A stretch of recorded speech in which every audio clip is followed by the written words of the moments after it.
안녕하세요. 저는 30대고 일하면서 아이를 키우는 워킹맘이에요. 여러분은 살면서 이 사람은 진짜 나랑 악연이다라고 생각했던 사람이 있으신가요? 저는 악연이라는 단어만 봐도 바로 생각나는 사람이 있습니다. 그 사람 때문에 제 삶을 버리고 싶었던 적도 여러 번 있었어요. 오늘은 그 사람에 대한 얘기를 해보려 합니다. 사실 떠올리고 싶지도 않은 기억이지만 이제는 훌훌 털어버리고 싶은 마음이 더 크네요. 오늘은 여러분들이 제 대나무 숲이 돼주세요. 저는 어렸을 때부터 손재주가 좋았습니다. 뭐든 보면 종이로 접고 그림도 잘 그렸죠. 주변 어른들은 다 아빠 손재주를 닮아 그런 거라고 하시더라고요. 아빠도 어려서부터 손재주가 참 좋아서 어려운 기계도 잘 고치시고 못 만드는 게 없으셨대요. 집안이 가난해서 용접공이 되셨지만 그것마저 너무 잘하셔서 상도 많이 받으시고 대기업에 스카우트 돼서 해외에서 오랜 시간 근무하셨어요. 외국에 우리나라 회사들이 진출해서 만든 유명한 큰 건물이나 다리 같은 것들 중에 아빠가 일하시고 만드신 게 많아요. 남들한테 드러내서 자랑은 하지 않지만 제겐 늘 자랑스러운 아빠랍니다. 하지만 아빠 없이 오랜 세월 떨어져 사니까 자주 전화 통화도 하고 카톡도 하지만 가족의 빈자리에 마음이 허하더라고요. 게다가 아빠가 물려주신 그 손재주 때문에 그렇게 미움을 사고 괴롭힘을 당할 줄은 정말 몰랐습니다. 순수 미술을 전공하고 싶었지만 아시다시피 미술은 돈이 너무 많이 들잖아요. 멀리 계시는 아버지가 풍족하게 돈을 보내주셨지만 더 부담을 드리긴 힘들어서 미술과 관련된 컴퓨터 디자인 학과를 갔고 알아주는 회사의 디자이너로 들어갔습니다. 경험 삼아 출품했던 디자인들이 상을 받아서 좋은 회사에 들어갈 수 있었어요. 하지만 일한 지 3년쯤 되니 마음이 점점 더 허무하고 번아웃이 오더라고요. 그러다 옆에서 절 계속 챙겨주던 제 사수랑 그만 눈이 맞아 버렸어요. 참 따뜻하고 자상한 사람이어서 이 사람과 결혼하면 참 행복하겠다는 생각에 주저없이 결혼을 진행했습니다. 아니, 세상에 평온하기만 했던 제 일상이 무너지는 것 같더라고요. 절대 다시는 마주치고 싶지 않았던 그 얼굴을 상견례 자리에서 보게 됐어요. 믿어지지가 않더라고요. 남자친구 여동생이라고 소개받은 그 자리에는 고등학교 시절 저를 그렇게나 괴롭히던 그 아이, 현주가 앉아 있었습니다. 저절로 고개가 수그러지고 손이 덜덜 떨렸습니다. 남자친구는 제가 상견례 자리라 긴장해서 그런 줄 알고 계속 밝은 분위기로 바꾸려고 했지만 제 표정은 굳어서 풀리지가 않았어요. 시어머니 되시는 분은 제가 많이 긴장한 것 같다며 부드럽게 웃어주셨어요. 그 미소는 너무나도 따뜻하고 인자해 보이셨어요. 아, 다행이다. 웃는 얼굴이 참 고우시네 했는데 그 순간 현주가 자기 엄마한테 귓속말을 하더라고요. 인자하게 웃던 표정이 묘하게 일그러진 건 저만의 착각일까요? 엄마는 내가 어릴 때 병으로 돌아가셨고 이모 집에 고1까지 같이 살다가 제가 고등학교 2학년 때 지방으로 내려가시는 바람에 그때부터 혼자 자취를 했습니다. 혼자가 익숙하지만 늘 외로움에 마음이 허했죠. 그래서 주변 친구들한테 사랑받고 싶은 마음에 이것저것 액세서리를 만들어서 선물로 주기도 하고 그려달라고 하는 그림들을 그려주고 용돈도 조금씩 벌고 그랬어요. 그런데 그게 소문이 나면서 미술반 애보다 그림을 더 잘 그린다느니 배우지 않아도 미대 입시하는 애보다 훨씬 잘 그린다며 소문이 났어요. 심지어 그런 말을 제가 하고 다녔다는 말까지 돌았죠. 하필 그게 우리 반 깡패 현주의 심기를 건드리게 될지는 꿈에도 몰랐어요. 그렇지 않아도 현주는 부족한 실력으로 미대 입시를 준비하느라 스트레스가 머리 끝까지 올라가 있었는데 전 그냥 끄적거린 그림인데 아이들이나 선생님까지 감탄하니까 눈이 돌아버린 거였어요. 미술 시간에 그린 풍경화가 선생님 마음에 꼭 든다셔서 드렸는데 선생님께서 저 몰래 그걸 대회에 출품하셨더라고요. 제가 상까지 받게 되면서 현주는 결국 뒤집어졌어요. 현주도 그 대회에 그림을 출품했는데 아무런 상을 받지 못했기 때문이었어요. 심지어 돈까지 많이 주고 대필해서까지 출품했다고 들었는데 그게 너무 수치스러웠나 봐요. 그때부터 알 수 없는 괴롭힘이 시작됐어요. 왜 알 수 없는 괴롭힘이냐면 현주가 직접 저를 괴롭히는 게 아니라 주변 사람들을 통해서 괴롭혔거든요. 급식실에서 밥 받고 가는 제 다리를 걸게 하거나 입시 준비로 만드는 포트폴리오를 몰래 몇 장씩 찢어버리거나 제가 가지고 있는 물감이나 붓을 잠시 쓰고 돌려주겠다고 하고는 돌려주지 않았어요. 제가 별 대응을 하지 않으니까 사물함에 상한 우유를 부어놓고 제 교복에 커피를 부었어요. 점점 더 대담해지더니 가방을 뒤져 아빠가 선물로 보내주신 물건들을 마음대로 가져가 버리기도 했어요. 아직도 잊어버릴 수 없는 가장 큰 괴롭힘은 구타였습니다. 하지만 현주는 절대 자기 손으로는 저를 때리거나 하지 않았어요.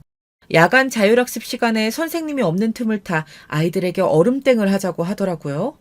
이 나이에 지금 이 상황에 얼음땡이 무슨 말이람 하면서 공부하고 있었는데 움직이다 걸리면 한 대씩 때리자며 애들을 겁박하더군요. 학교 일진 여자친구라고 소문이 나서 그런지 애들은 울며 겨자 먹기로 게임에 참여했습니다. 장난으로 약하게 때리기 없게 하더니 저를 지목하면서 움직였다고 하더라고요. 나 안 움직였어. 봤어. 근데 너 숨 쉬던데? 야, 뭐해? 다들 때려! 애들이 우르르 몰려와서 어쩔 수 없이 등이나 살짝 때리고 가려고 하니까 현주가 저를 확 바닥으로 밀쳤습니다. 야, 뭐해? 밟아! 아, 근데 참 주위 손가락이 참 예쁘네. 아이들이 점점 저한테 다가왔고 저는 너무 공포스러워서 몸을 떨었어요. 심지어 현주는 제 눈앞에서 커터칼을 일부러 드르륵거렸어요. 살면서 비릿하게 웃는다는 말을 책에서만 봤었는데 정말 그 악마같이 웃는 얼굴을 아직도 잊을 수가 없어요. 제가 몸이 피곤하거나 스트레스를 많이 받으면 꼭 악몽을 꾸는데 늘 저 상황에 괴로워하는 꿈이었어요. 다행히 감독하던 선생님이 발견하셔서 몸을 더 다치거나 하진 않았지만 저는 그날 조퇴하고 집으로 돌아갔어요. 야간 자율학습 자체가 공포여서 선생님께도 빠지겠다고 말씀드렸고요. 뭔가 이상함을 느낀 선생님이 아예 야자를 우등반 아이들만 있는 팀에 넣어주셨어요. 저희는 그때 드림팀이라고 불렀었네요. 현주는 저를 더 재수없어 했지만 더 이상 현주의 괴롭힘은 닥지 않는 곳이어서 마음 편하게 공부했어요. 고3 생활이 정말 우울하고 괴로웠지만 간신히 참고 참아 대학교에 진학했습니다.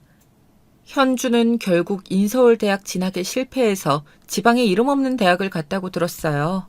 다신 마주치는 일이 없겠구나 하고 정말 좋아했는데 이제 저 애와 가족이 되어야 한다니요. 상견례 자리에서 현주는 저를 위아래로 훑어봤어요. 씩 웃더니 어머, 너 내가 아는 주희 맞지? 수술이라도 한 줄 알았다. 전혀 못 알아봤어. 세상에, 그동안 많이 세련되고 예뻐졌네? 머리 끝에서부터 발끝까지, 와, 다 명품이네. 이거 다 얼마짜리야? 야, 이거 예상 밖인데? 오빠, 얘 내 고등학교 친구야. 그것도 같은 반. 진짜 신기한 인연이다, 그지? 둘이 고등학교 때 친했어? 그럼, 우리 많이 친했어. 게임도 같이 하고 말이야. 재밌는 추억들이 얼마나 많은데. 안 그래, 주희야? 내가 그년만 아니었어도 주희 너랑 같은 학교를 가는 거였는데 그년 때문에 스트레스가 여간 심했어야지. 나만 수능 망치고 그년은 학교도 잘 갔다더라. 좋은 날에 뭔 또 그런 얘기를 해. 그런 얘긴 나중에 하자. 너네 둘이 친했다니까 난 너무 신기하다. 왠지 우리 집엔 고부 갈등, 시누이 문제 이런 거 없을 것 같아. 기분이 정말 좋다. 아버님도 오늘 같이 오셨으면 정말 좋았을 텐데. 그지 자기야? 더러운 성격과 날 괴롭히던 말투도 여전했습니다. 직접 말하지 않아도 저기서 말하는 그녀는 절 얘기한다는 걸 알겠더라고요.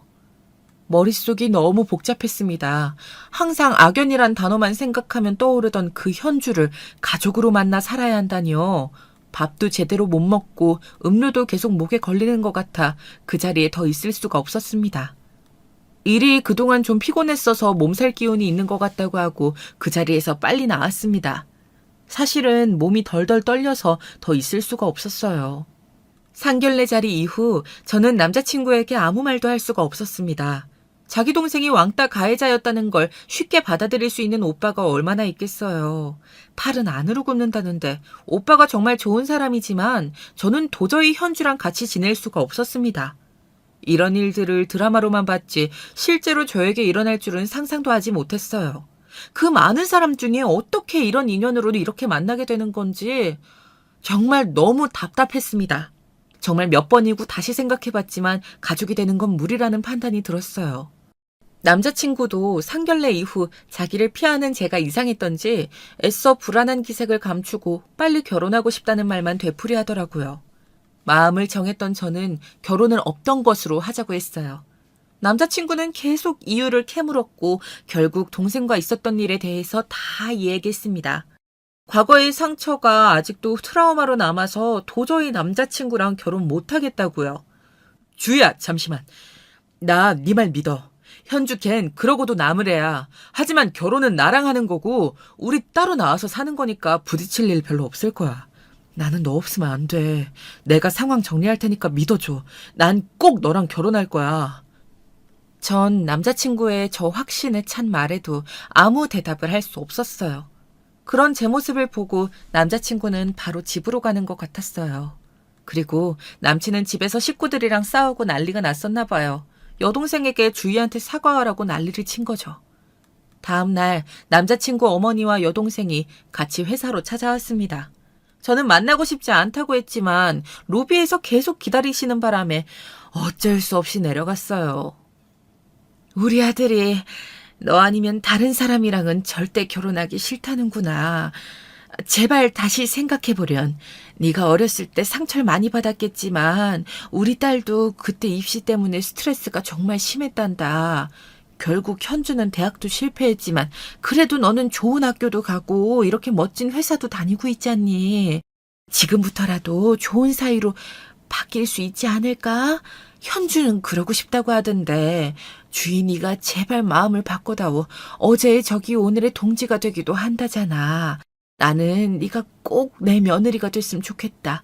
현주도 많이 반성하고 있어. 오빠한테 혼나서 어제 하루 종일 울었단다. 그러니 꼭 다시 한번 생각해봐라 얘야. 주희야, 내가 그때 너를 좀 많이 질투하고 심술이 나서 툴툴거렸던 것 같아. 정말 미안해. 내가 아무리 노력해도 잘 안 되는 걸 너는 노력 없이 쉽게 이룬다고 생각하니까 나도 모르게 너한테 몹쓸 짓을 많이 한 것 같아. 그러니까 옛날 일은 잊고 이제 우리 다시 사이좋게 잘 지내자. 내가 정말 잘할게. 두 분 말씀 잘 들었습니다. 저 생각 좀 해보고 다시 말씀드릴게요. 주희야, 내가 정말 미안해. 네가 예전부터 고등학교 시절에 정말 힘들었다고 지나가듯이 몇 번 얘기했던 게 다 내 동생 때문이었다니. 정말 미안하고 부끄럽다. 하지만 결혼은 나랑 하는 거잖아. 나를 믿고 다시 생각해주면 안 될까? 사실 지금 엄마는 내 친엄마가 아니야. 어릴 적 내 친부모님들이 교통사고로 돌아가셔서 가엾게 생각하신 큰아버지가 날 큰아버지 호적에 올려서 양자로 저 집에 들어갔거든.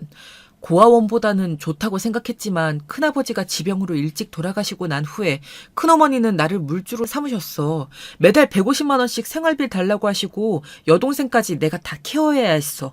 현주가 친 사고들까지 뒷수습은 항상 내가 다 해야 했지. 정말 눈앞이 캄캄하고 사는 게 아니었어.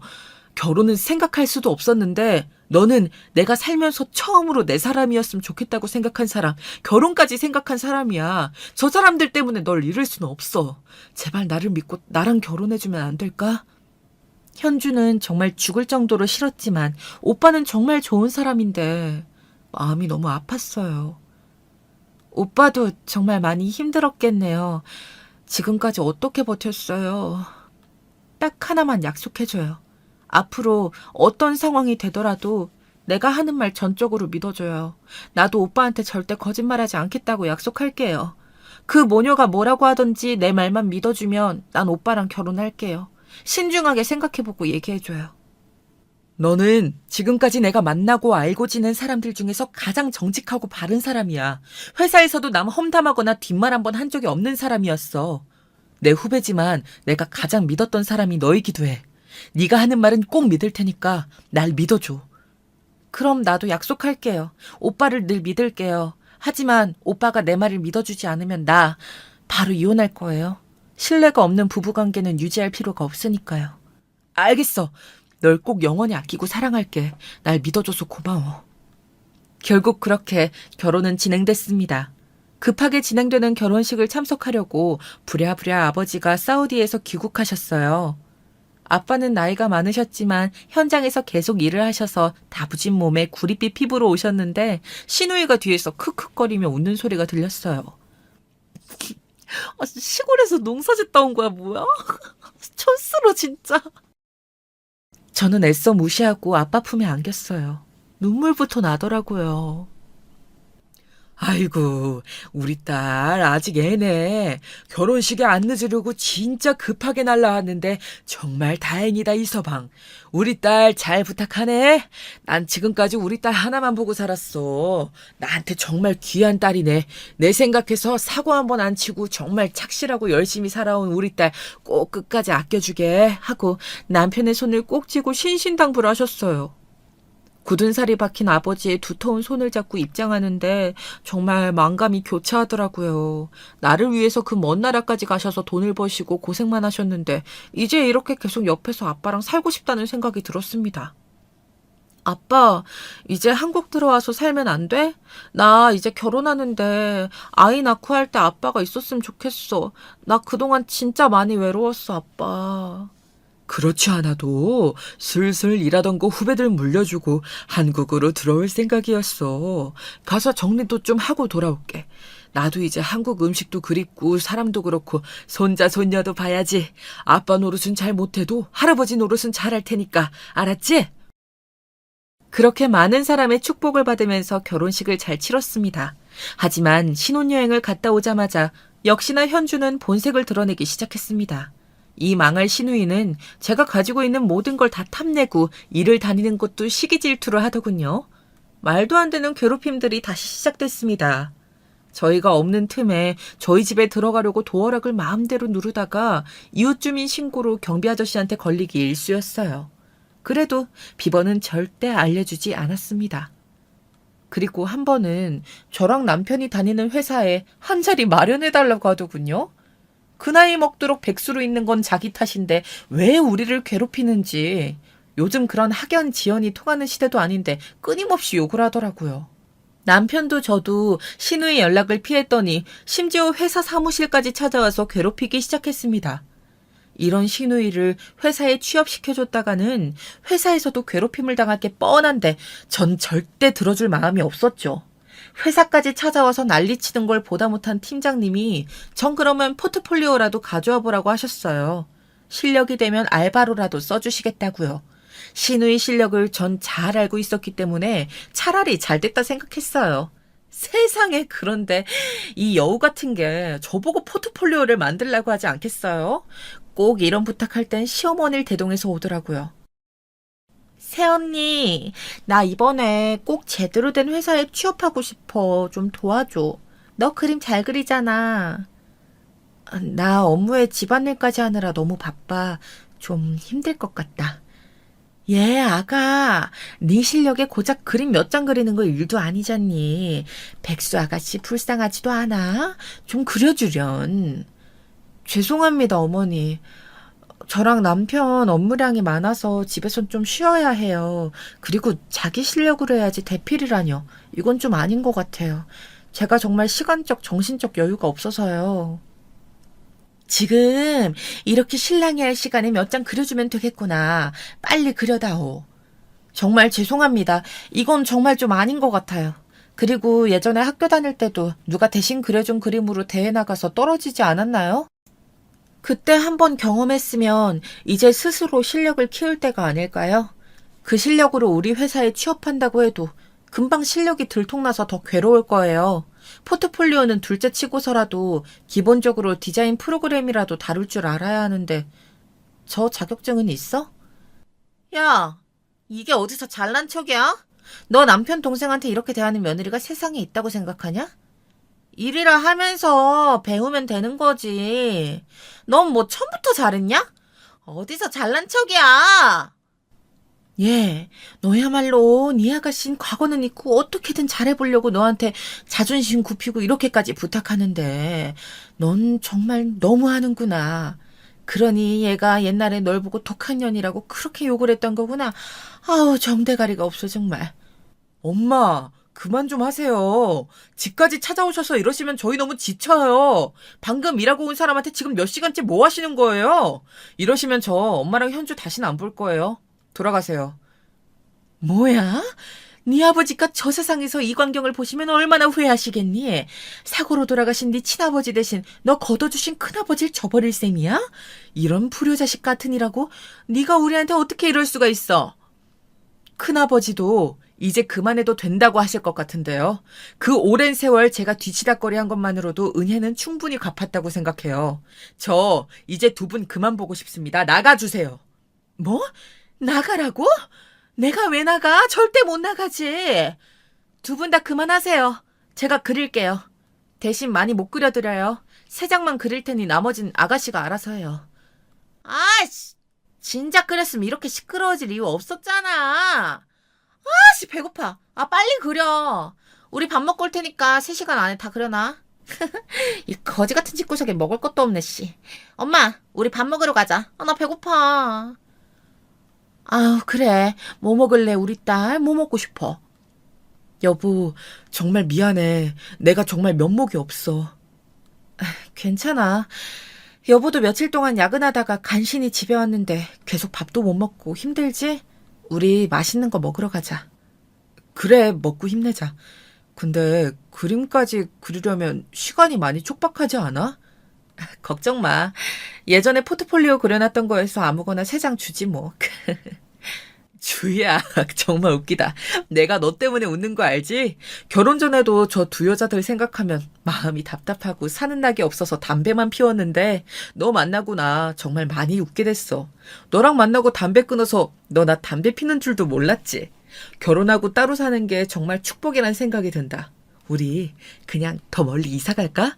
내가 돈 더 많이 벌어서 저 사람들 자주 못 올 대로 이사 가자. 보안 철저한 대로. 이런 상황 정말 답 없지만 정말 고맙고 미안해. 됐어. 우리 빨리 그림만 추려놓고 맛있는 거 먹으러 가자. 뭐 먹지? 고기? 회? 오늘은 그럼 우리 자기 좋아하는 연어 먹으러 가자. 난 장어 먹고 가자 가자. 당신 장어 좋아해? 응? 음흉하기. 근데 웃긴 건 저희 팀장님이 포트폴리오를 보자마자 제가 그린 그림인 걸 알아보셨다는 거예요. 하긴 몇 년을 같이 일했는데 제 그림 솜씨를 모를 리가 없으셨죠. 와, 현주 씨, 그림 솜씨가 대단한데요. 아니, 어쩜 이렇게 주희 씨랑 그림체나 느낌이 똑같지? 아무리 가족이라지만 신기하네. 현주 씨, 이 사과 그림 포트폴리오에 그린 대로 내 앞에서 똑같이 그려봐요. 네? 똑같이 지금 그리라고요? 아, 제가 도구를 안 들고 와서요. 그건 걱정 마요. 그림 도구야 뭐 여기 널리고 널렸는데. 자, 이 정도면 그릴 수 있을 거예요. 빨리 그려봐요. 똑같이만 그리면 내가 바로 입사시켜 줄게요. 신우이는 내 그림이랑 비슷하게 그리려고 용을 썼지만 역시나 실력은 금방 뽀록났어요. 그림 실력이 참 답이 없네요. 디자인은 프로그램을 써서 하겠지만 기본적인 감각이나 능력은 있어야 해서 그림을 그려보라고 한 건데 그림 전공자 맞아요? 아무것도 준비 안 된 사람에게 줄 자리는 없어요. 앞으로 괜히 오빠랑 새언니 일하는데 괴롭히지 말고 분수에 맞게 사세요. 생각 같아선 더 심한 말로 혼내고 싶은데 아끼는 직원 동생이라 참습니다. 2번 다시 볼 일 없었으면 좋겠네요. 돌아가세요. 뭐? 분수를 알라고요? 아씨, 쪽팔려, 씨. 주희 인연 두고 봐라. 내가 후회하게 만들어주지. 팀장님은 저런 소리를 다 들리게 하는 거에 놀라셨대요. 그냥 인연 끊는 거 어떠냐고 하셨는데 너무 사는 게 피곤해서 그냥 힘없이 웃기만 했네요. 근데 그냥 웃기만 하지 말고 실컷 욕을 해줄 걸 그랬나 봐요. 집에 남편과 웃으면서 돌아온 저는 눈앞에 펼쳐진 집안 광경에 할 말을 잃었습니다. 세상에, 자기가 취업 못한 분풀이를 왜 저한테 하는 걸까요? 다시 고3 때로 돌아온 것 같은 충격에 저는 한참을 아무 말도 못했습니다. 아빠가 제 결혼 선물로 사주신 명품 가방과 원피스, 구두들이 없어졌더라고요. 그동안 외국에 일하시면서 비즈니스 차 알게 되신 인맥들이 많은데 딸이 있다고 하니 선물들을 많이 주셨대요. 아빠는 빠짐없이 저한테 보내주셨는데 그 수가 상당했습니다. 누가 보면 제가 부잣집 딸인 줄 알았을 거예요. 몇 번씩 우리 집에 드나들면서 저 몰래 이리저리 들춰보고 침을 흘리는 걸 알고 있었어요. 몇 개씩 몰래 가져가는 걸 봤지만 다시 갖다 놓은 걸 봤기에 크게 문제는 삼지 않았습니다. 그런데 이번엔 몰래 열쇠 수리공까지 불러와선 문을 따고 들어와 제가 아끼는 물건들을 다 가지고 가버린 거였어요. 돈보다도 아버지가 우리 딸 어디서든 기죽지 말라고 챙겨주신 그 마음에 아끼던 물건들이었는데 너무 가슴이 아팠습니다. 이번엔 왠지 순순히 돌려줄 것 같지 않더라고요. 아마 어쩌면 팔아치웠는지도 모르겠다는 생각도 들었어요. 제가 가만히 앉아서 울고 있으니 남편이 한참을 어쩔 줄 모르더라고요. 주희야, 걱정 마. 잠시만 있어. 내가 다 해결해 줄게. 이건 이제 선을 넘어도 한참 넘은 거야. 내가 용서 안 해. 조용히 나가더니 한참 후에야 돌아왔습니다.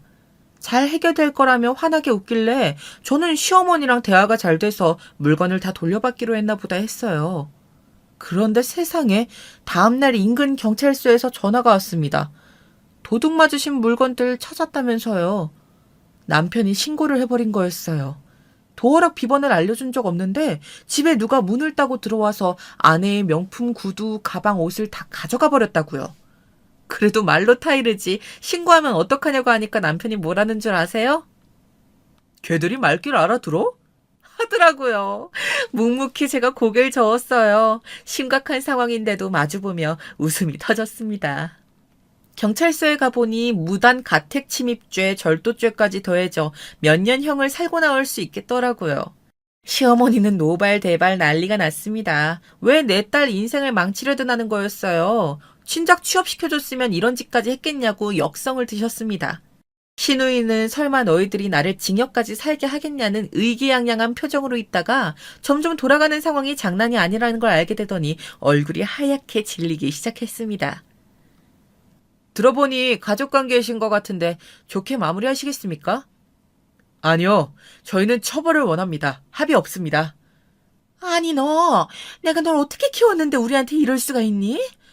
어머니, 제가 그동안 어머니랑 현주를 어떻게 대했습니까? 매달 월급 나올 때마다 150만 원씩 집안에 생활비 보내드리고 저 진짜 힘들게 살았습니다. 제가 굶더라도 생활비가 정말 없어도 두 분이 필요하다고 하면 빚이라도 내서 드렸어요. 또 집안에 대소사 있을 때마다 도리도 다 해드렸고요. 근데 어떻게 저희 집에 무단으로 들어오셔서 물건을 훔쳐갑니까? 그것도 아내가 아버지한테 선물 받은 물건들을요. 세상에 이런 법은 없습니다. 취직시켜달라고 떼쓰고 회사까지 찾아와서 행패 부릴 때만 해도 가족이니까 이해할 수 있었습니다. 하지만 지금 현주가 저지른 건 범죄입니다. 게다가 가져간 물건이 다 가짜라고 했다면서요. 뭐? 가짜? 아빠가 주신 물건들 다 보증서도 내가 따로 가지고 있는데 무슨 소리예요. 아빠가 주신 것들 중에서는 가짜가 전혀 없었어요. 웃기시네. 가진 거 쥐뿔도 없는 집안에서 그런 명품들을 어떻게 갖고 있는지 처음부터 수상했어. 현주야, 저거 다 짝퉁이라 그랬지? 아니, 봐봐. 다 짝퉁 같잖아, 안 그래? 이현주 씨 계좌 추적을 좀 해봤는데요. 근래에 갑자기 여러 인터넷 사이트에서 가품들을 많이 구입하셨더라고요. 이건 다 어디에 쓰려고 구입하셨나요? 그리고 집안에 몰래 가방 14개, 구두 20켤레, 원피스 12벌, 목걸이 3개, 귀걸이 8개, 반지 3개를 따로 챙겨두셨던데 이거 본인 거 맞습니까? 김주희 씨가 잃어버린 품목과 정확하게 일치하는데요. 당근으로 5개 정도 거래를 시도한 정황도 포착이 됐습니다. 맞죠? 아, 몰라요. 난 그런 적이 없어요. 아니, 오빠. 꼭 이렇게까지 해야겠어? 아무리 여자한테 정신이 팔려도 그렇지 너무하지 않아? 아, 다 장난이잖아, 오빠. 너는 장난으로 도둑질도 하니? 너는 정신 좀 차려봐야 돼. 저 가품들로 주위 물건들이 다 가짜였다고 속이고 뒤에서 팔아먹으려고 했던 거 누가 모를까봐? 남의 눈에 눈물 나면 네 눈물엔 티피 눈물 나게 돼 있는 거야. 고등학교 때부터 그렇게 괴롭혔다더니 약속은 다 어기고 사람을 왜 이렇게 괴롭히는 거야 정말. 난 너 봐줄 마음 없어. 콩밥 먹고 나와. 어차피 당장 할 일도 없으니까 교도소 가서 정신 좀 차려. 거기 들어가면 기술도 알려준다고 들었어. 얘, 하나밖에 없는 여동생 범죄자 만들면 안 되잖아. 내 얼굴 봐서라도 용서해다오. 얘, 세아가 네 한 편 좀 말려봐라. 오빠, 내가 잘못했어. 잘못했다고. 한 번만 봐줘. 한 번만. 이리저리 고성이 오가는데 갑자기 머리가 핑 돌았어요. 아, 왜 이렇게 어지럽지? 하다가 정신을 차려보니 응급실이더라고요. 자기야, 정신이 들어? 의사 선생님이 자기 그동안 정말 힘들었을 거라는데 왜 말을 안 했어? 몸은 괜찮아? 나 완전 괜찮아. 뭔가 푹 자고 일어난 느낌인데? 그동안 일하느라 신경 쓰고 집안일에 신경 쓴다고 뭐 좀 피곤했나 봐. 나 죽을 병이래? 여보, 우리 엄마 아빠 된대. 자기 임신 벌써 6주 차래. 아무것도 몰랐어? 정말? 나 아무것도 몰랐어. 어쩐지 안 먹던 것들도 갑자기 맛있고 엄청 졸리더라. 세상에 내가 엄마라니 진짜 믿어지지가 않는다. 아, 근데 현준 어떻게 됐어? 감방에 쳐넣어달라 그랬어. 어허, 서방님아. 우리 동글이 다 듣는다. 그냥 풀어줘. 대신 우리 집엔 이제 절대 오지 말라고 하고 어머님도 마찬가지고 나 그 사람들 때문에 스트레스 안 받고 싶어. 그래도 되겠어? 그렇게 널 괴롭혔는데. 네가 하라는 대로 할게. 나도 이제 그 사람들 안 보고 싶어. 애도 생겼으니까 그동안 지원해주던 것도 다 끊을 거야. 그냥 우리 애기만 보고 잘 키우고 살자. 사랑해 자기, 사랑해 동글아. 근데 왜 동글이야? 당신 닮았을 거니까. 뭐? 나만 닮나? 경찰서에 시어머니와 시누이가 같이 철창 안에 있는데 참 보기가 민망하더라고요. 시어머니는 저와 남편 얼굴을 보자마자 제발 꺼내달라고 사정사정 하더라고요. 다시는 너희 집 물건 허락 없이 가져가거나 하지 않겠다고요. 동네 소문날까 두려우니 제발 좀 꺼내달라셨는데 현주는 아직 정신을 못 차린 것 같았습니다. 이번이야 마지막입니다. 이렇게 풀어드리는 건요. 다만 지금까지 해드렸던 경제적 지원은 앞으로도 없을 겁니다. 저도 제 가정이 생겼고 이제 제 아이도 생겼으니까요. 사진 멀쩡하신 두 분은 알아서 생계를 유지하셔야 할 겁니다. 오빠 진짜 미쳤어? 여자 때문에 머리가 확 돌아버린 거 아니야? 오빠가 나랑 엄마한테 어떻게 이래? 갑자기 일을 하라니 무슨 일을 하냐고. 나 절대 못해. 너네 집에 쳐들어가서 그럼 같이 살 거야. 책임져. 계속 그러면 접근금지 명령 신청할 거야. 너도 그 나이가 됐으면 몸이 아픈 것도 아닌데 네 손으로 돈 벌어서 살아가야 하지 않을까? 네 엄마는 네가 부양해 이제. 나는 앞으로 내 가족 돌보기에 바쁠 테니까. 그리고 다시 우리 집에 찾아오면 그땐 징역 살게 될 줄 알아. 나한테 경제적 지원을 받아야겠다고 한다면 지금 징역 살러 들어가는 수밖에 없을 거야. 징역 살긴 싫었나 봐요. 두 삐죽거리던 입이 조용해지더라고요. 3개월쯤 됐을 때 몸이 많이 힘들어서 회사에 휴직계를 냈어요. 회사에서 인정받는 저였기에 다들 아쉬워했지만 아기를 힘들게 하고 싶지 않았고 제가 준비된 상태로 맞이하고 싶어서 휴직을 결정했습니다. 집에서 아빠랑 영통도 자주 하고 좋았는데 또 가만히 쉬고 있으니까 또 손이 근질근질 하더라고요. 아기 베넷저고리도 만들고 명기저귀가 좋다고 해서 기저귀만 한 200개 만든 것 같아요. 남편은 쉬라고 휴직계 쓰게 했더니 기저귀 공장을 차렸다며 웃더군요. 제발 쉬라고 했는데 한동안 조용하던 이 몹쓸 인간들이 또 찾아오기 시작했어요. 네 남편이 생활비를 보태주지 않아서 상황이 몹시 힘들게 됐다. 사는 게 힘들다. 눈앞이 캄캄하다. 뭐 그런 내용들이었습니다. 직접 만나진 않고 인터폰으로만 얘기했는데 자꾸 찾아와서 저렇게 얘기하니까 옆집에도 방해가 되는 것 같아 피신을 좀 가기로 했습니다.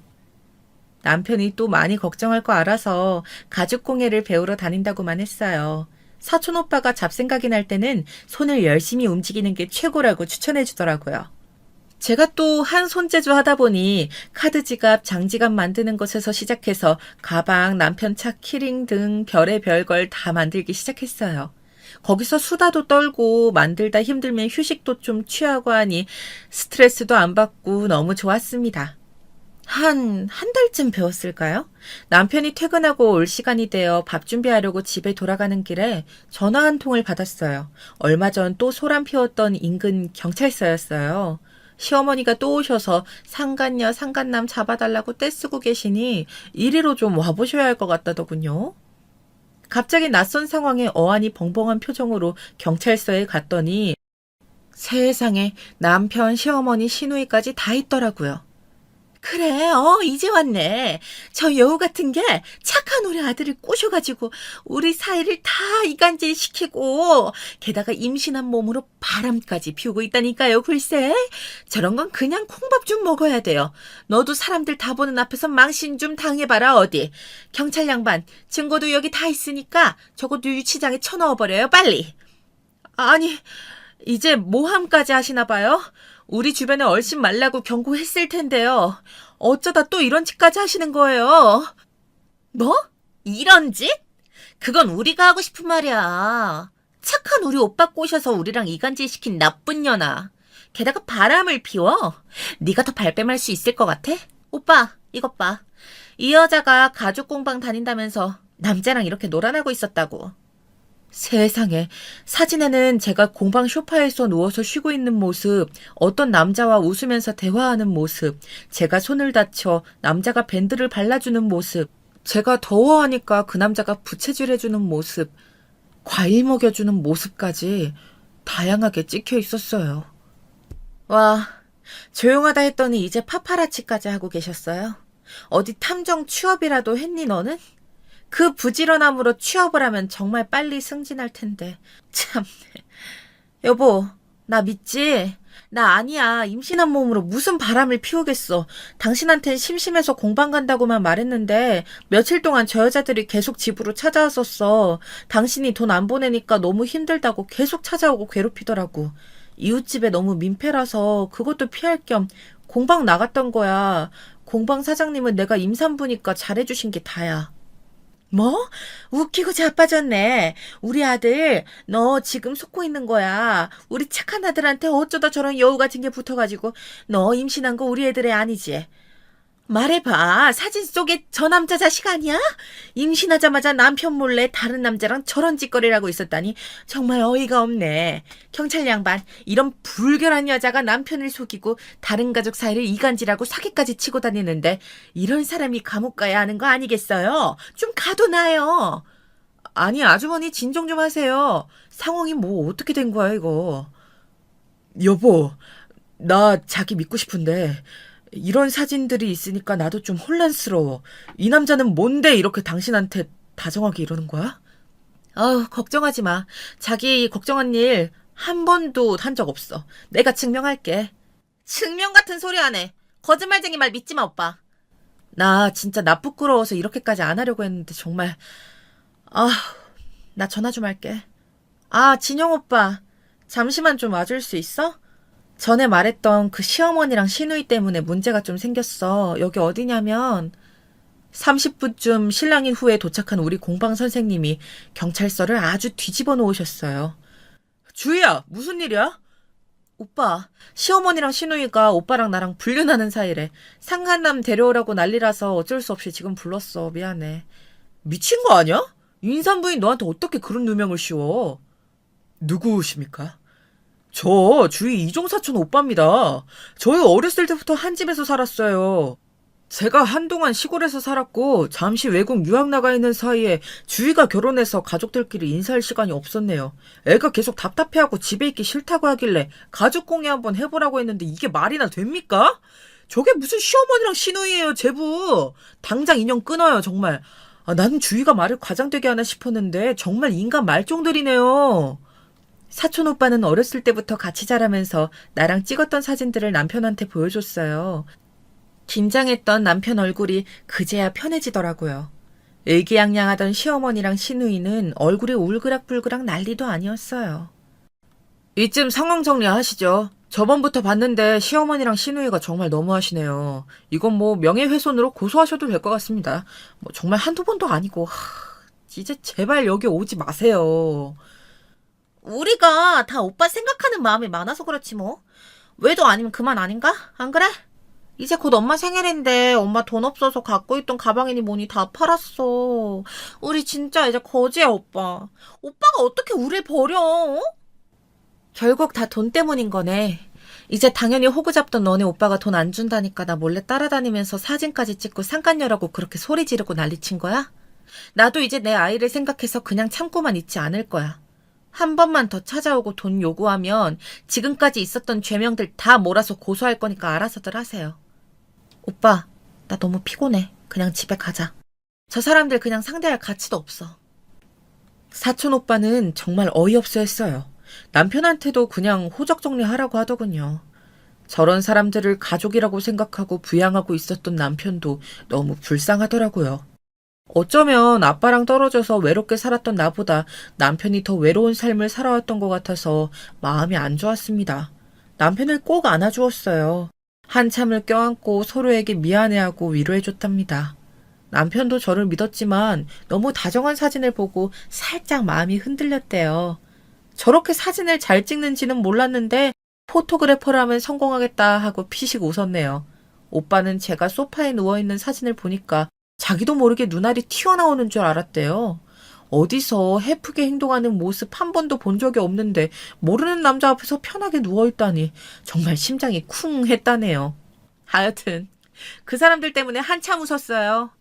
아빠가 외국에 계시다 보니까 너무 걱정하실까 싶어 그동안 있었던 일들은 말씀드리지 않았어요. 근데 통화를 하다가 요즘 사부인은 어떻게 지내시냐? 생신이 곧 다가온 것 같아서 내가 우편으로 선물 하나 보냈다. 나이 들면 가방도 좋은 거 들어야 한다고 주변 사람들이 말하더라고. 주변 사람들한테 추천받아서 내가 좋은 걸로 사서 보냈으니 생신 꼭 잘 챙겨드려라. 남편이랑 얘기해서 마지막으로 생일 챙겨드리고 좋게 관계를 마무리하는 걸로 상황을 정리하기로 했습니다. 여러 가지 불미스러운 일들도 많았지만 나중에 태어날 우리 동그리를 생각하니 집안이 너무 콩가루인 것 같아 마음이 안 좋더라고요. 나중에라도 아이가 할머니를 보고 싶어 한다면 한 번씩 만날 수 있을 정도로만 좋게 마무리하고 싶었습니다. 남편이 연락해서 생일 때 오시라 했더니 상당히 놀라는 눈치더군요. 다시는 안 볼 줄 알았는데 갑자기 생일상 받으러 오라고 하니 많이 이상했나 봅니다. 떨떠름한 표정으로 생일상을 받더라고요.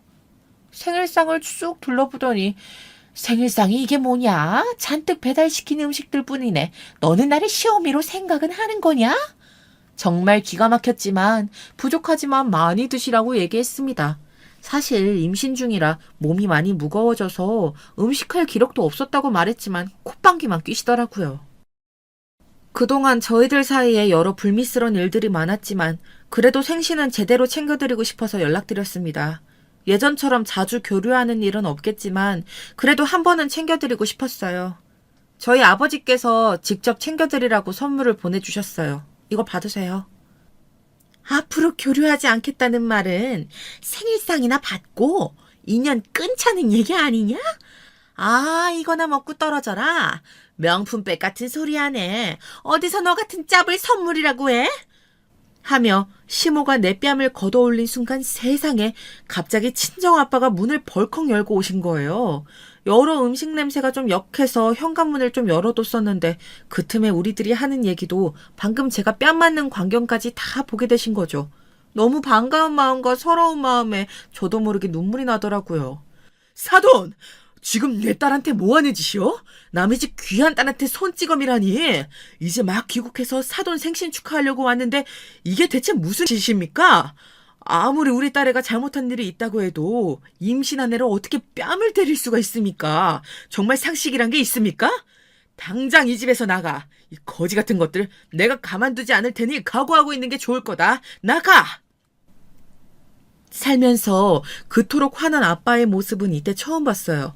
항상 웃는 얼굴이셨는데 정말 죄송했습니다. 사촌 오빠가 아빠를 모시고 왔는데 그 사단이 난 걸 보고 얼마 전 경찰서에서 있었던 일과 저 어렸을 때 괴롭힘 당한 일까지 조목조목 다 알려드렸어요. 점점 더 일그러지시는 아버지 표정 때문에 제가 다 무서워서 오싹할 정도였어요. 한참 정적이 흐르고 자네, 우리 주희랑 계속 살 건가? 저 사람들이랑 다시 안 봐도 되겠나? 안 봐도 된다면 이제 호적 정리하게. 단호한 말에 남편도 마음을 먹는 것 같았어요. 바로 호적 정정을 신청하러 가더군요. 그리고 아빠랑 사촌 오빠가 갑자기 비장한 표정으로 나가셨는데 저녁 늦게 돌아오셨어요. 가서 칼부림이라도 하고 오실까 정말 무서웠는데 나갈 때랑 다르게 밝은 표정으로 들어오셔서 안도했네요. 주희야, 너 사필귀정이란 말 아니? 모든 일은 결국 바르게 돌아가게 되어 있다는 거야. 나쁜 짓만 골라 하는 사람은 그 악행으로 망하게 되어 있단다. 그 사람들 뿌린 대로 거둘 거다. 두고 보렴. 내가 굳이 내 손에 피 묻히지 않아도 벌 받을 사람은 벌 받게 되어 있단 거다.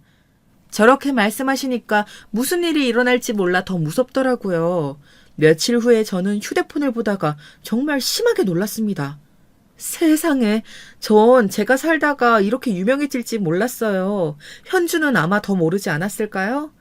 유명 인터넷 게시판에 저에게 일어났던 모든 일들이 올라와 있더라고요. 제가 학생 때 겪었던 괴롭힘들과 결혼하고 나서 겪었던 모든 괴롭힘들까지요. 경찰서에 경찰만 있는 게 아니더라고요. 거기 대기하고 있던 기자가 저희 이야기에 관심을 가지고 조사까지 하는 바람에 기사도 나고 네티즌 수사대는 저희 시어머니와 시누이 신상을 아주 가루가 될 대로 다 털었습니다. 동네에 소문이 다 퍼져서 외출만 하면 사람들이 욕하고 수군거리고 난리도 아니었대요. 댓글창에는 우리 학교 동창들이 속속들이 증언을 해주기 시작했고 현주한테 갈취당했던 순진한 남자들은 그녀의 너무 아름다운 인성과 문란한 사생활까지 세세하게 인터넷에 알려줬어요. 동네 어딜 가더라도 사진이 찍히고 이 사람들이라며 인터넷 게시판에 인별그램에 올라오니 자기들도 많이 괴로웠겠죠.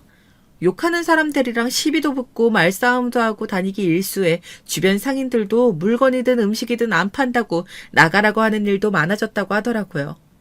결국 살던 집도 급하게 내놓고 다른 동네로 도망갔다고 하는 말도 있고 더 멀리 시골로 갔다는 말도 있습니다.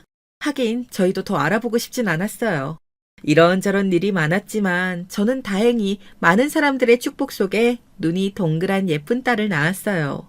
우리 동그리는 남자 복이 많은 건지 태어나자마자 아빠, 사촌 오빠, 남편한테 둘러싸여서 사랑을 넘치게 받으며 무럭무럭 자라고 있습니다. 아빠는 어렸을 때 내 얼굴이랑 정말 닮았다고 하시면서 정말 좋아하세요. 육아도 3명이 돌아가면서 도와주셔서 친정엄마가 없어도 전혀 힘들지 않게 잘 지내고 있습니다. 남편도 제대로 된 가정이 생겨서 정말 행복하다고 해요. 혹시나 호적 정리하면서 마음 아프지 않았을까 내심 걱정했는데 살면서 지금까지 같은 편안함과 행복을 느껴본 게 처음이라 너무 좋다고 하더라고요. 우리 아빠가 장인어른이어서 너무 든든하고 대화가 통하는 사촌 오빠도 있으니 마음이 정말 편하고 좋다고요.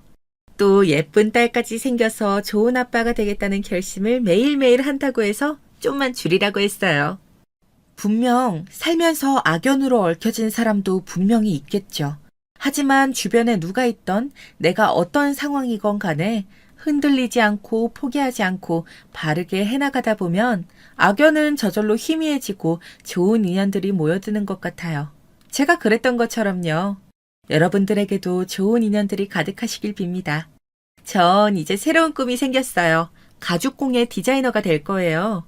예전엔 제가 가진 재능 때문에 오해도 받고 괴롭힘도 당했지만 이제는 이 재능으로 다른 사람들에게 행복을 느끼게 해주고 싶어요. 새롭게 편리한 디자인들로 세상을 풍요롭게 하고 싶어요. 내가 가진 재능으로 남 또한 행복해지는 게 정말 보람된 것 같아요. 그래서 꾸준히 연습하고 있답니다. 여러분도 주변에 좋은 사람들과 함께 이 빛나는 하루를 포기하지 마세요. 저도 오늘 행복한 이 하루를 꼭 놓치지 않으려고요. 제 사연 들어주셔서 감사합니다. 안녕하세요. 저는 명상센터를 운영하고 있는 마흔을 바라보는 여성이에요. 명상센터라면 생소하시겠지만 쉽게 말해 마음을 비우고 일상생활을 편안히 할 수 있도록 도와주는 그런 센터입니다. 요즘은 다양한 정신적 질병을 가진 분들이 찾아와 주시고 있는데요. 제가 이 명상에 관심을 갖게 된 이유도 오늘 들려드린 얘기와 꽤나 관련이 있답니다. 아마 오늘 제 이야기를 들으시면 깜짝 놀라실 분도 있을 거고 실화냐 되물으실 분들도 있으실 텐데요. 놀랍게도 실화랍니다. 그럼 제 이야기를 한번 시작해 볼게요. 저는 한번 이혼을 한 전적이 있습니다. 20대 초반 아무것도 모르는 시절 저를 쫓아다니던 동네 오빠에게 푹 빠져 결혼까지 갔더랬죠. 정신 차리고 보니 결혼식 치르고 신혼집이랄 것도 없이 시댁살이를 하고 있었네요. 저를 쫓아다니던 동네 오빠였던 남편은 당시 좋은 말로 하면 한량, 건달 같은 사람이었는데요. 그런 면을 모르고 만났던 건 아닙니다. 다만 꾸준하게 저를 좋아해주고 가난한 환경에서 자라 곧잘 놀림거리가 되었던 저를 지켜주려는 모습에서 호감을 느껴왔어요. 그런데 사람은 변하지 않는단 말이 있잖아요. 이제 남편이 된 그 오빠는 기질을 버리지 못하고 계속 한량짓을 하고 돌아다니더라고요. 일자리를 구할 생각은커녕 어쩌다 그런 말만 나와도 벌컥 화를 내기 일쑤였습니다. 야, 내가 알아서 한다고 했잖아. 여자가 그렇게 짹짹거리면 못 써. 그리고 우리 엄마가 너 빨래 제대로 안 한다고 하던데 엄마 좀 잘 도와줘. 나 우리 엄마 아픈 거 죽어도 못 보니까. 당신 지금 그 말한 지가 1년째예요. 일자리 구한다고 안 하면 우리 독립은 언제 하는 건데요? 그래서 내가 빵집에 나가 일한다고 했잖아요. 그것도 왜 허락 안 해주는데요? 너 며느리가 되어서 하는 말이 그게 뭐냐?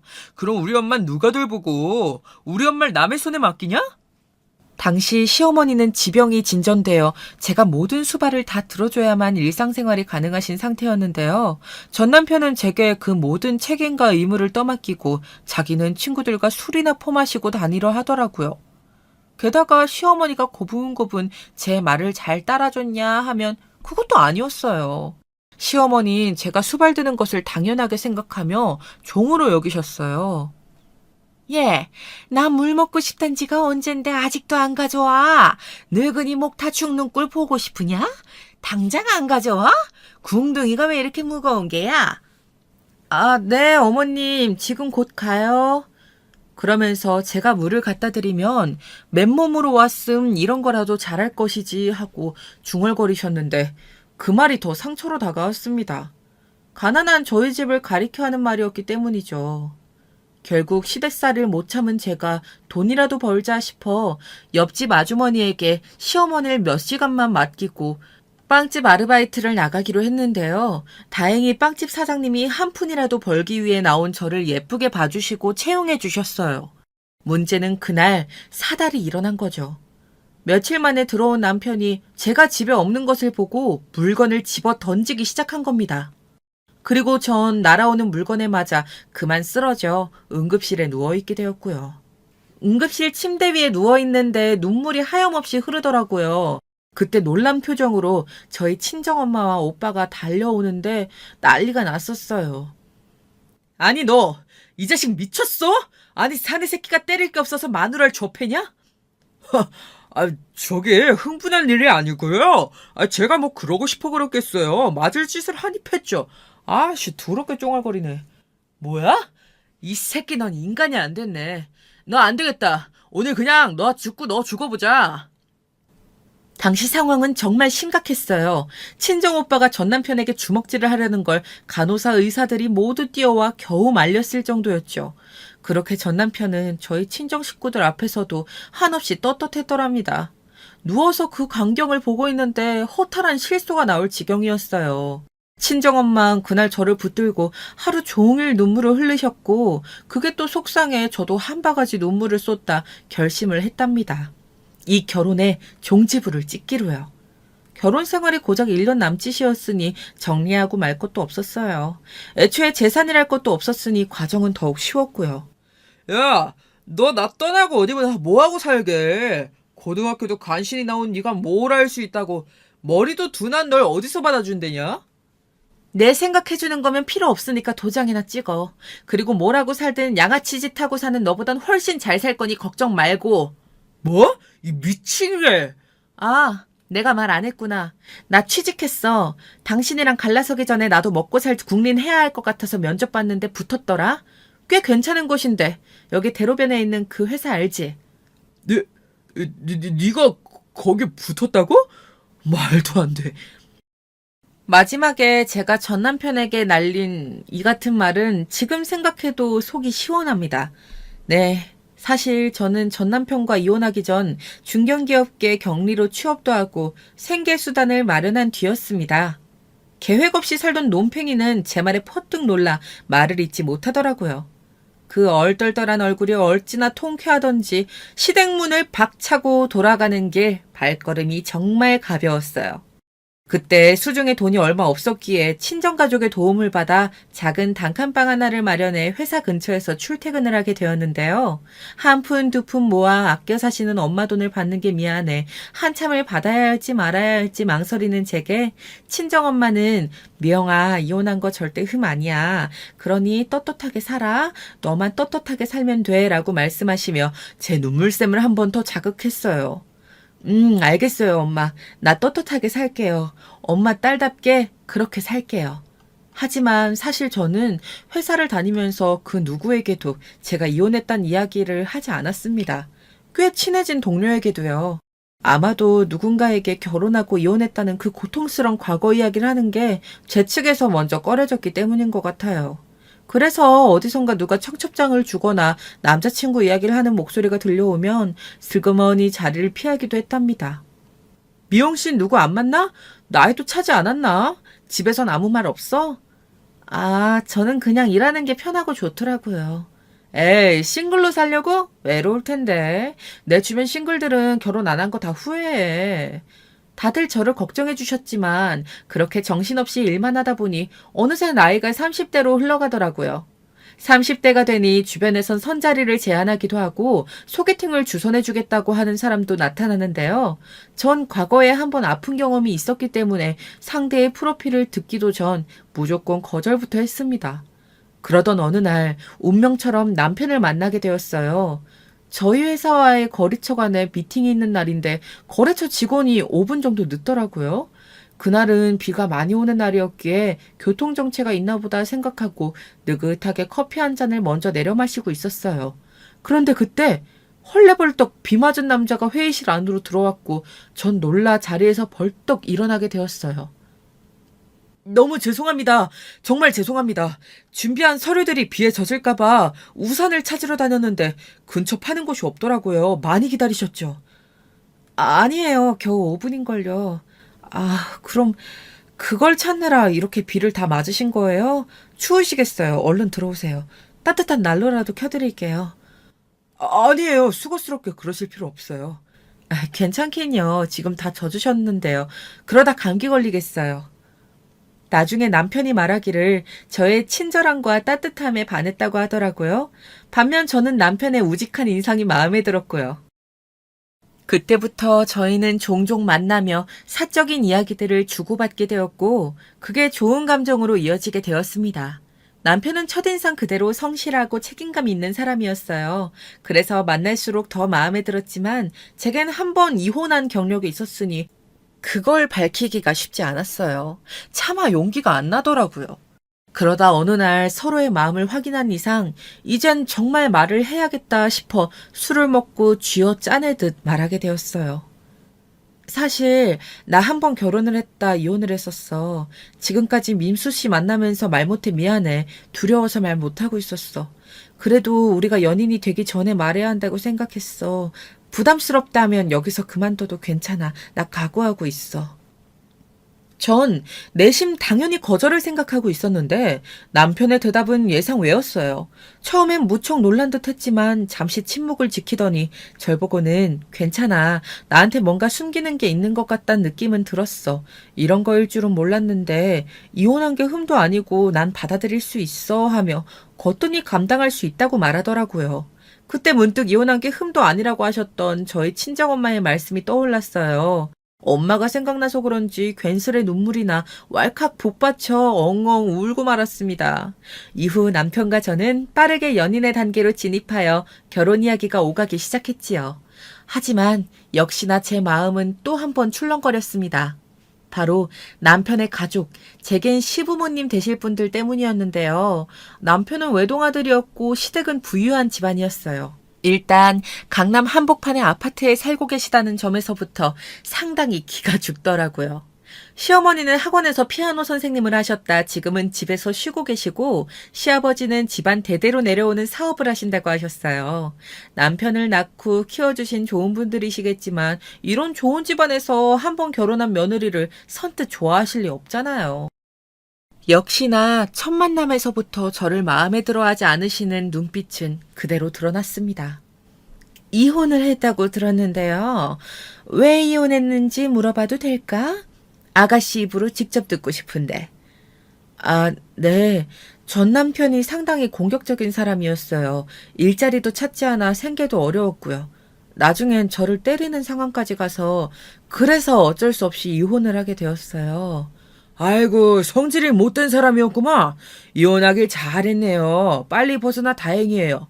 그나저나 우리 민수 짝으로는 딱이네. 잠시만요. 근데 그게 진짜 이유라는 걸 우리가 어떻게 알 수 있죠? 네? 아니, 아가씨가 거짓말하는지 안 하는지 우린 알 수 없지 않나 이 말이죠. 뭐 마음만 먹으면 우리 아들이랑 결혼하기 위해 충분히 거짓말할 수도 있는 거고. 아, 거짓말 아니에요. 맹세코 정말 아니에요. 시어머니는 음대를 나오신 분답게 우아하고 고상한 말투를 유지하며 가슴에 날이 박히는 말들을 하셨어요. 제가 거짓말을 할 수도 있다며 의심해 볼 필요가 있지 않냐고 하시길래 증명할 수 있다고도 했어요. 끔찍한 기억이었지만 전 오래전부터 핸드폰 사진첩에 가지고 있었던 서류 한 장을 보여드렸죠. 제가 남편에게 맞아 큰 상해를 입었다는 의사의 소견서였어요. 그래도 난 영 믿기지가 않네. 아니, 그렇잖아요. 요즘에 워낙 못 믿을 사람들이 많으니까. 사기꾼이 괜히 나오겠어요? 하지만 그럼에도 시어머니는 계속해서 의심을 거두지 못하셨고 분위기가 삽시간에 얼어붙어 버렸죠. 저 역시 여기서 얼른 벗어나고 싶다는 생각뿐이었어요. 그런데 그때 화 한 번 못 내는 사람이라 생각했던 남편이 얼굴이 불그락풀그락해지더니 엄마, 지금 뭐 하시는 거예요? 이 사람 앉혀놓고. 그건 너무 무례하신 말씀이잖아요. 저희 그만 가볼게요. 제가 이 사람 볼 면목이 없네요. 하고는 제 손을 잡고 자리를 박차고 일어나더라고요. 남편은 밖으로 나와 저만 믿으라며 어떻게든 자신이 해결할 거라는 말만 되풀이했어요. 하지만 저는 일단 시어머니와 첫 단추부터 잘못 깨어졌다는 생각에 마음이 무척 심란했습니다. 의심을 거두지 못하는 시어머니를 도무지 어떻게 해야 할지 해결책이 안 보여 가슴이 답답했죠. 그런데 그러던 어느 날 시어머니로부터 반가운 연락이 온 거였죠. 내가 김장김치를 했는데 너무 많아서 네가 좀 도와주면 좋을 것 같은데 시간 괜찮니? 아유, 무리한 부탁이려나? 아유, 무리한 부탁이긴요, 어머님. 금방 갈게요. 갑자기 시어머니가 김장김치를 했다며 저에게 도움을 요구하시더라고요. 다시 한번 저를 보고자 하시는 건가 싶어 저는 당시 회사에서 일이 많았음에도 불구하고 뒷일을 다 제쳐두고 바로 시댁으로 달려갔어요. 그런데 펼쳐진 상황은 황당무계했어요. 시어머니는 재료만 턱 올려놓고 아무것도 하지 않은 채 TV를 보고 계시더라고요. 그러면서 고무장갑을 제게 던지며 말하셨어요. 얘, 너 김장 해봤지?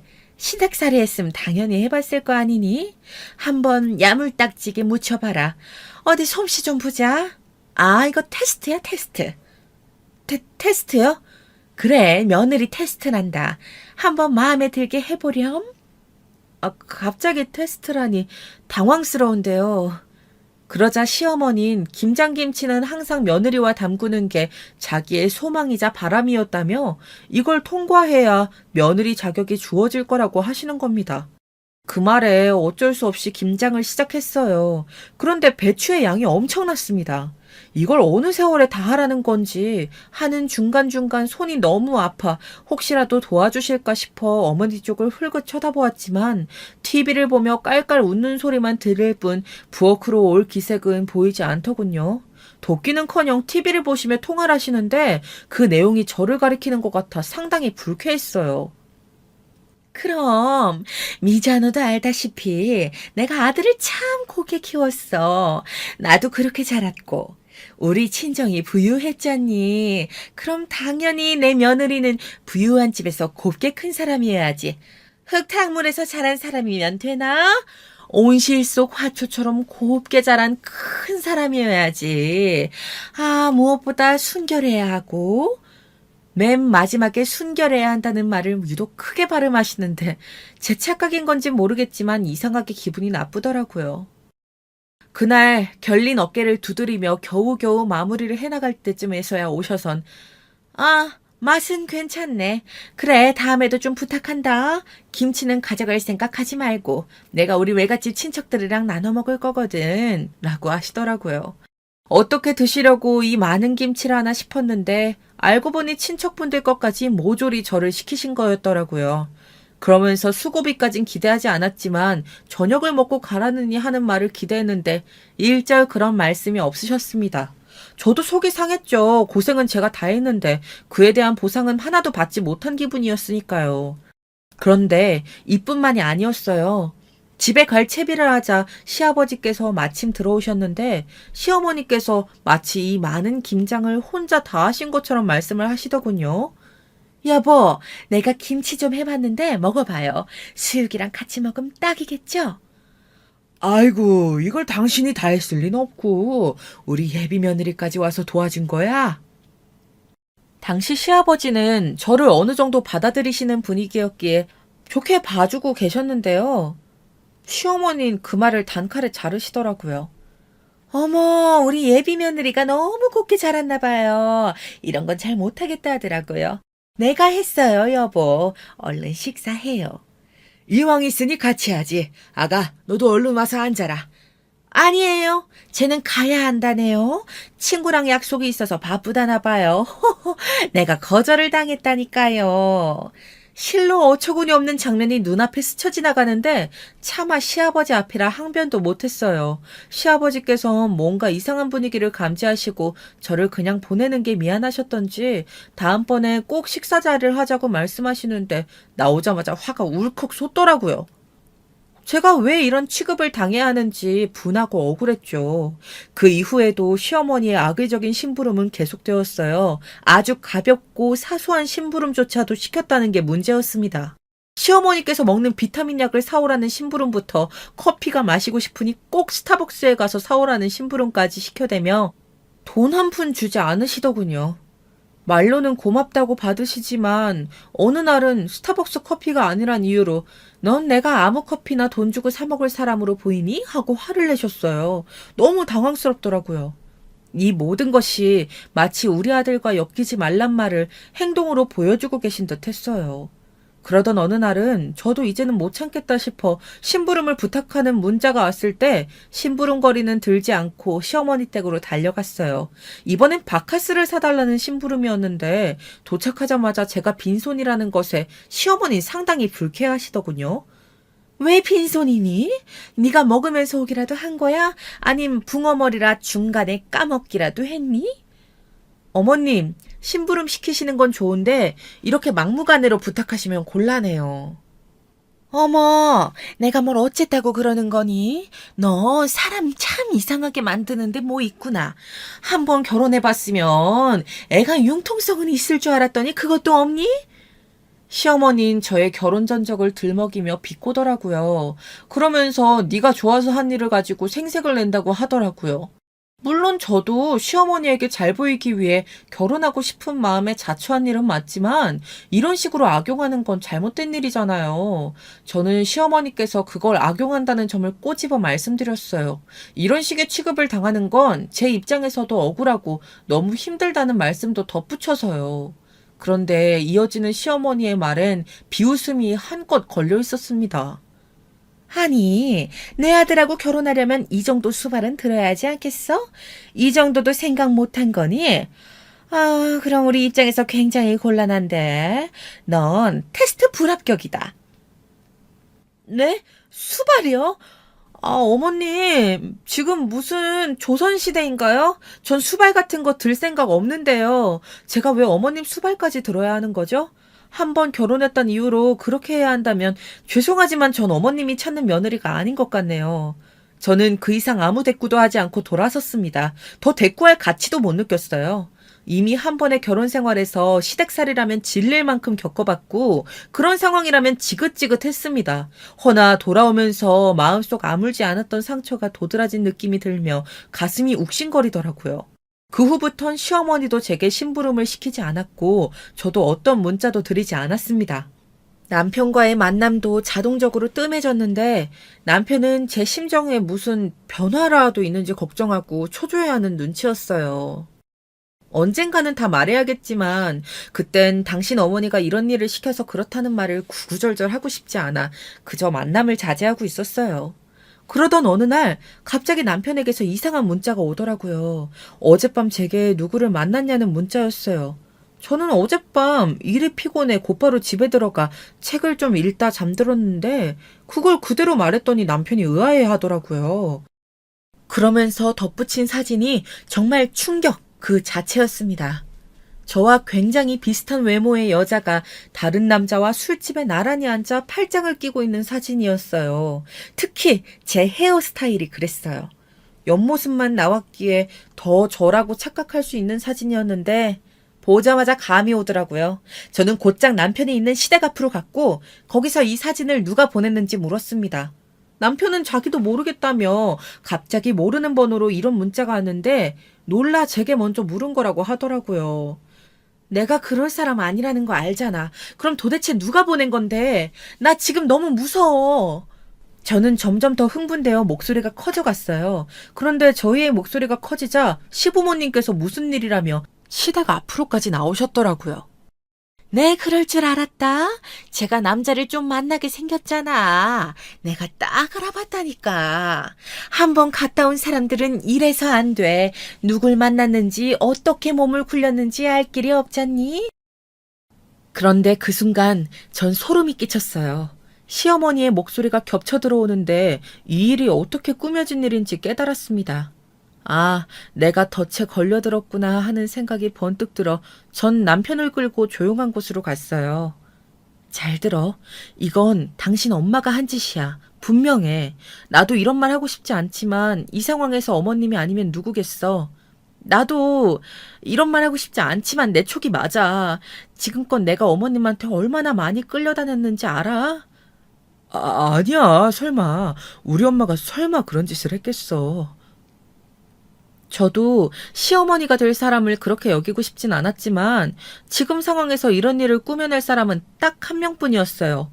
하지만 남편은 도통 믿으려 하질 않았어요. 인정하고 싶지 않은 느낌이었달까요? 되려 저를 설득시키는데 더 미칠 노릇이었지요. 분명 시어머니가 한 짓인데 너무 억울했습니다.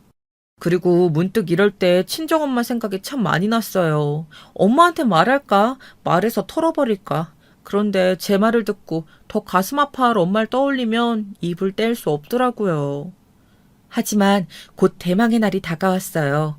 회사에서 업무가 끝날 시간쯤에 시어머니로부터 문자가 왔어요. 근처 커피숍에서 보자는 문자였어요. 시간보다 일찍 가 앉아 있었는데 약속 시간보다 1시간 30분 늦은 시어머니가 느긋하게 저쪽부터 걸어오시더라고요. 그리고는 턱하니 탁자 위에 뭘 올려놓으셨어요.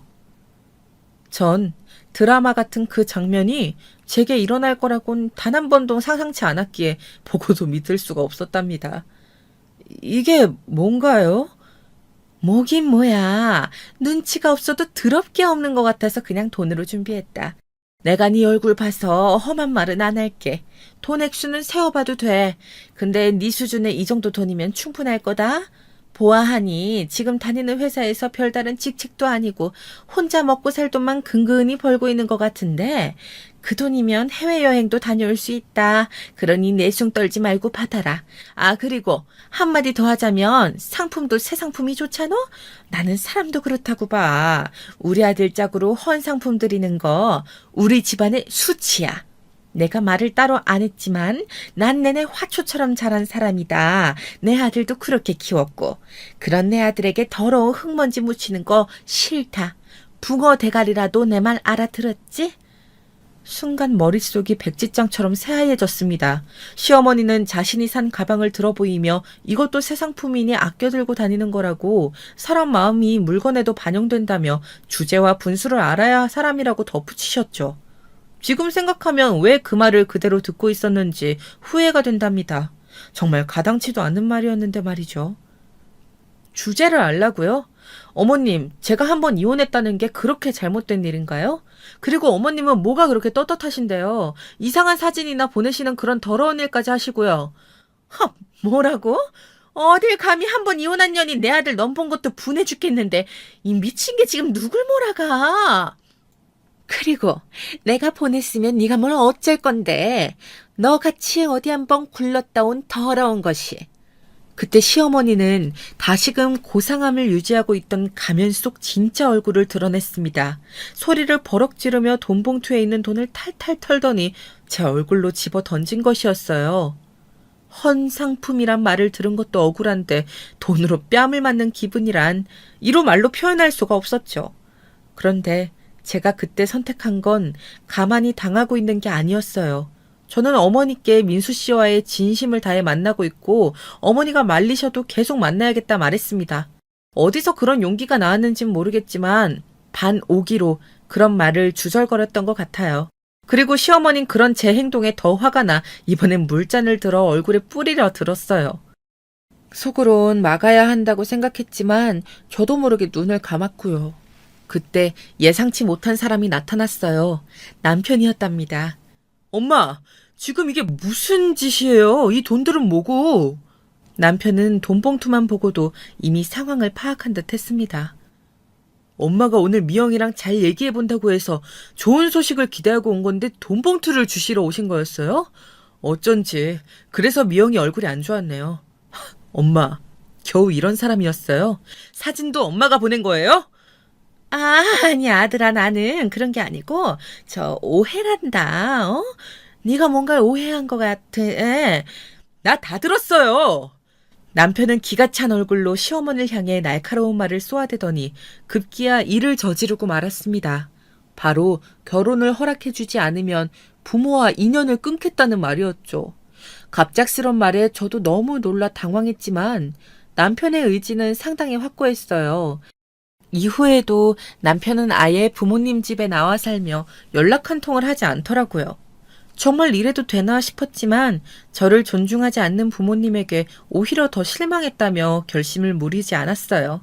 한편으론 남편의 마음도 이해가 되었어요.